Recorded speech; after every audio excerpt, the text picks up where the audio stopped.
ப்ராப்ளம்ன்றது உங்களை பலப்படுத்துதா, உங்களை வீக் ஆக்குதா? ஒரு பிரச்சனையும் உங்களை வீக் ஆகுதுன்னா நீங்கள் உங்களை செக் பண்ணி ஆகணும். யூ ராங் அண்டர்ஸ்டாண்ட், அவ்வளோதான். உண்மையாக சொன்னாதான் நீங்கள் தப்பாக புரிஞ்சுக்கிட்டீங்க.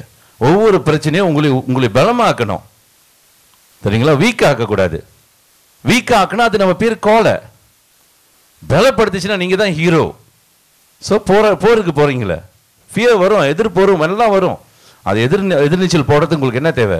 பலம் தேவை. அப்போ மன உறுதி தேவை.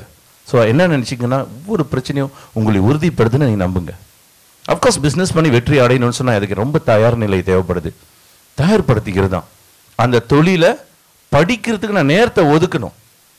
That is the safety. அதான் தயார் நிலை. செல்ஃப் இம்ப்ரூவ்மெண்ட், சுய வளர்ச்சி இருக்கணும். அது நடந்துட்டு தான் அப்புறம் தான் குழு.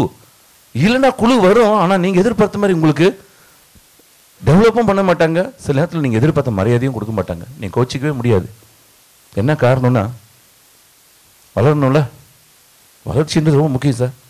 உங்கள் நாலேஜ், உங்கள் ஸ்கில், தொழில் நுணுக்கம்.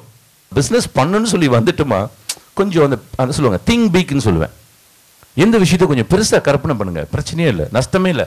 நினைச்சாதான் அடைய முடியும், நினைக்கலன்னா அடையவே முடியாது. அடைஞ்சாதான் நான் நினைப்பேன்னு நினச்சிங்கன்னா டூஃபா. ஸோ உங்களுக்கு அந்த மிஷன் வேலை செய்யாது. ஸோ அதில் சித்தத்தில் நீங்கள் அழகாக கிளியராக இருங்க. தயார்படுத்திக்கிறதான பிஸ்னஸ். ஆக்ஷன், ஒழிப்பு என்னது? ப்ராக்டிஸ். உற்சாகம் இருந்தால் பத்தாது.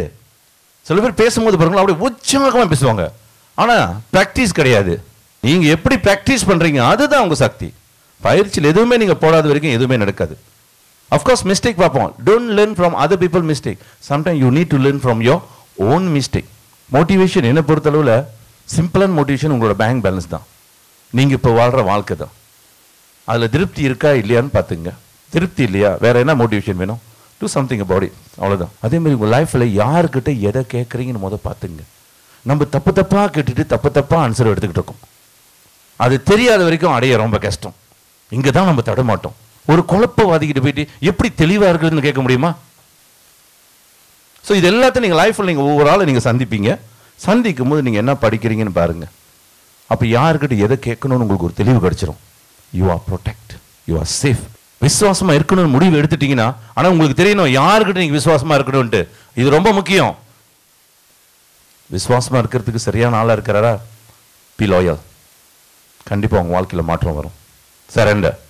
சரண்டர்னு சொல்லுவாங்க. ஸோ அந்த அளவுக்கு you should know somebody in your life. But அவங்கள நீங்கள் சரியாக ஃபாலோ பண்ணுங்கள். நிம்மதியான தூக்கம் ரொம்ப முக்கியம். எங்கே போனாலும் நீங்கள் சுதந்திரமாக போக முடியணும், அது ரொம்ப முக்கியம். உண்மையா இல்லைங்களா? நிம்மதியாக இருக்கணும். பணமும் வேணும், நிம்மதியும் நம்மளுக்கு வேணும். அப்போ பணம் நிம்மதி வேணும், என்ன செய்யணும்? ரொம்ப முக்கியம். நீங்கள் தேர்ந்தெடுக்கிற கம்பெனி சரியான கம்பெனியாக இருக்கணும்.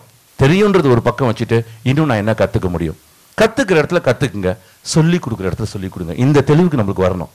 மேல் இடத்துல கற்றுக்குவோம், கீழே இடத்துல சொல்லி கொடுப்போம். போராமலாம் இருக்கக்கூடாது. பிறர் நல்லா வளர்றதை பார்த்து வைத்தெறியக்கூடாது. உங்கள் குழு டெவலப் பண்ணுறதை பார்த்து ஜெலஸ் படக்கூடாது. அந்த எண்ணம் தானே எல்லாமே. அந்த எண்ணம் நல்ல மட்டும் வந்துருச்சுன்னா okay. Happy to see people சக்ஸஸ்னா பீப்புளை பார்த்தால கை கொடுத்து பாராட்டிடுங்க, வாழ்த்திடுங்க. கேட்ட எனர்ஜி, அந்த எனர்ஜி உங்கள்கிட்ட ரொம்ப ஹையாக இருக்கும்.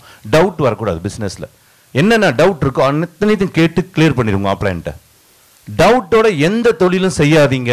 சக்ஸஸ் கேட்டிங்கன்னா ஒரு கனவு லட்சியம் உங்களுக்கு இருக்கணும். மிஷன், எனக்கு என்ன வேணும்? What is my dream? எனக்குன்னு ஒரு கனவு இருக்கணும். உண்மையா இல்லையா? மனுஷனாக பிறந்த கனவு இருக்கணுங்க, லட்சியம் இருக்கும். உங்கள் வாழ்க்கை ஸ்டைல், உங்கள் லைஃப் ஸ்டைலை மாற்றுறதுக்கு அந்த கவனத்தை திருப்பும் போது யூ கேன் சி. ஒரு முடிவு எடுக்க ஆசை வரும். ஓகே, ஒரு முடிவு எடுப்பீங்க. Yes, I have to do something. அரைகுறமாக செய்ய மாட்டோம். 100% கமிட் பண்ணுவீங்க. கமிட்மெண்ட் ரொம்ப முக்கியம் சார். அந்த கமிட்மெண்ட் உங்களுக்கு தானே வந்துடும். பர்சிஸ்டன்ட் தானே வந்துடும். விடாமுயற்சி தானே வந்துடும். அந்த மாதிரி அடாப்டபிலிட்டி ஆட்டோமேட்டிக்காக உங்களுக்கு வந்துடும். பிஸ்னஸில் ரொம்ப முக்கியம். ஆளுங்களுக்கு எத்தனை பேருக்கு உங்களே பிடிக்குதுன்றது ரொம்ப முக்கியம். உங்களுக்கு எத்தனை பேர் பிடிக்குதுன்றதில்ல, எத்தனை பேருக்கு உங்களே பிடிக்கும். ஸோ இதெல்லாம் நம்ம கொஞ்சம் போடணும். உண்மையான கனவு லட்சியத்தோடு நீங்கள் செட் பண்ணி பாருங்கள்.